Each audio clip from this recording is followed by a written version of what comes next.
Expanda sua mente. Logos Institute.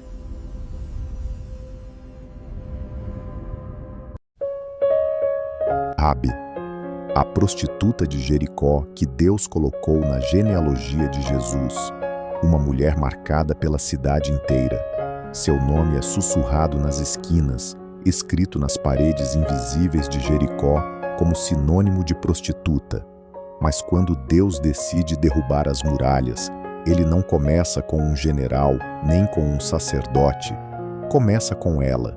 E séculos depois, o nome dessa mulher aparece na genealogia de Jesus. Porque o Messias de Israel carrega na sua árvore genealógica o nome de Raabe, a prostituta de Jericó? Existe um fio vermelho ligando a janela de Raabe à cruz de Cristo. E quando você enxerga esse fio, sua ideia de pureza, passado e salvação não volta mais ao normal. A Bíblia apresenta Raabe assim: Raabe, uma prostituta, cujo nome era Raabe, que vivia em Jericó. Ela mora na muralha, no limite entre dentro e fora, entre segurança e queda. Quando dois espias de Israel entram na cidade, não é na casa de um sacerdote, nem de um justo, nem de um líder político que eles se escondem. É na casa de Raabe. E a pergunta é: por que Deus faz da casa de uma prostituta o ponto de contato entre a promessa de Canaã e a fé de Israel? E por que Mateus, quando escreve a genealogia de Jesus, faz questão de registrá-la como antepassada do Messias? O mais inquietante é que, no discurso de Raabe, Jericó treme mais por causa da fé dela do que pelo exército que se aproxima. Jericó é uma cidade fortificada, primeira barreira na entrada da terra prometida. Israel está às portas, vindo de uma longa jornada no deserto, com a promessa de conquistar a terra. Dentro de Jericó, Raabe vive na fronteira física e simbólica, na muralha, em um espaço de passagem, como se sua própria vida fosse um corredor entre dois mundos. Socialmente, ela carrega o estigma da prostituição. Seu corpo é moeda. Sua casa é ponto de encontro. Sua reputação, motivo de desprezo. Mas é nessa marginalidade que ela desenvolve um tipo de leitura da realidade que quase ninguém na cidade tem. Ela enxerga para onde a história está caminhando. A chegada dos espias. Dois espias entram em Jericó e se hospedam na casa de uma prostituta cujo nome era Raabe. Não sabemos se a escolha foi estratégica, uma casa onde estrangeira chamaria menos atenção, ou providencial. O texto não se escandaliza, apenas constata: o rei fica sabendo. A cidade está em alerta máximo.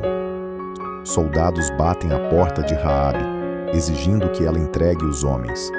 A decisão de Raabe esconde os espias no terraço, debaixo de feixes de linho, e mente para as autoridades. Diz que eles já foram embora, indica outra direção. Ela arrisca a própria vida ao fazer isso.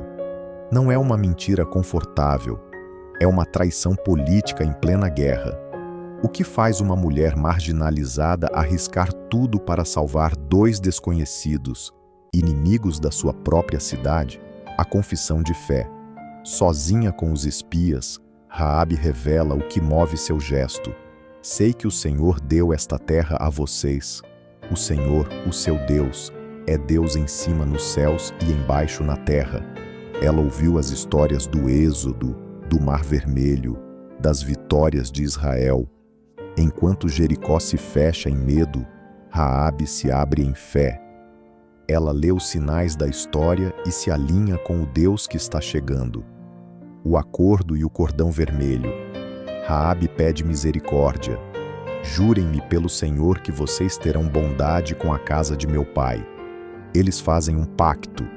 Quem estiver dentro da casa de Raabe, marcada por um cordão vermelho na janela, será poupado quando Jericó cair. A imagem é poderosa. Uma casa estigmatizada, marcada por um fio vermelho, se torna o único lugar seguro da cidade inteira. Raabe começa como figura marginal. prostituta na muralha, mas o texto a puxa para o centro da trama. Sem ela, os espias morrem, o plano é comprometido, a narrativa da conquista muda. Deus usa a posição liminar de Raabe, sua casa na fronteira, sua condição de mulher à margem, como ponto de acesso da promessa à cidade fechada. Raabe não viu o mar vermelho se abrir, não participou do êxodo. Tudo o que ela tem são relatos, mas ela conecta essas informações, interpreta a realidade e conclui: o Deus de vocês é o Deus verdadeiro.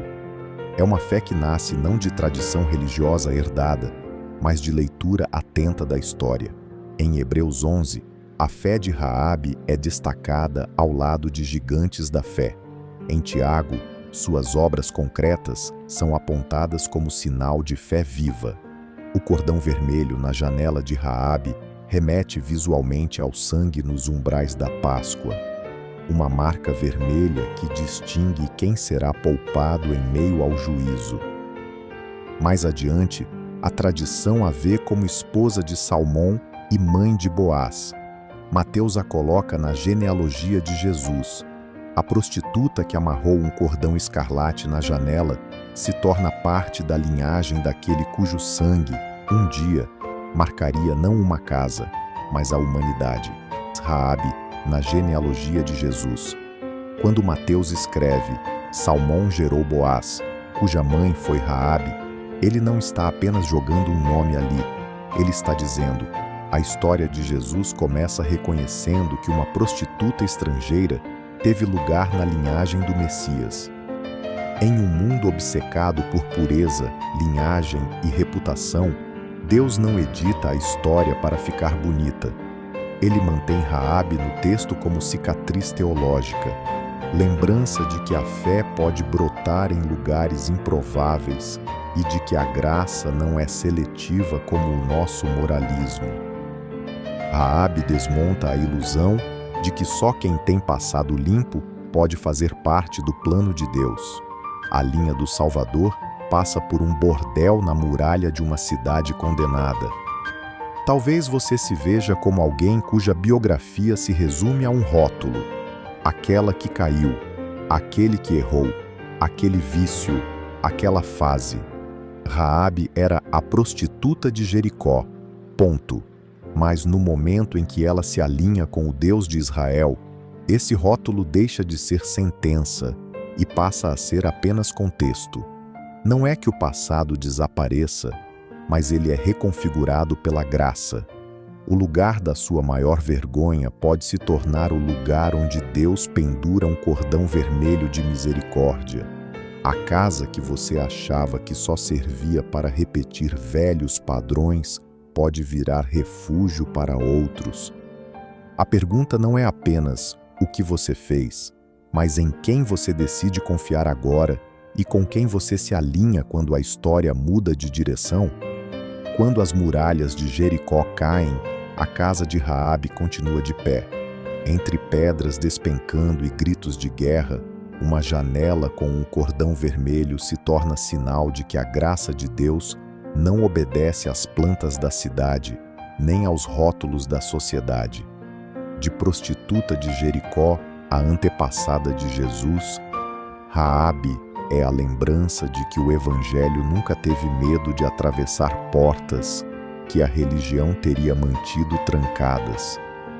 Se Deus entra na história pela casa de uma mulher como ela, não é pela sua que ele vai ficar do lado de fora. No próximo capítulo dessa saga das mães nada ortodoxas, vamos sair de Jericó e caminhar até Belém com outra estrangeira, Rute, a Moabita. Você vai ver como Deus costura, através de mulheres marginalizadas, uma história de redenção que culmina em Davi e em Jesus. O mundo profano quer a sua mente adormecida. Nós estamos aqui para acordá-la. Deixe o seu like se você faz parte dos que buscam a verdade. Inscreva-se no canal e assista ao nosso próximo estudo aqui na tela. Expanda sua mente.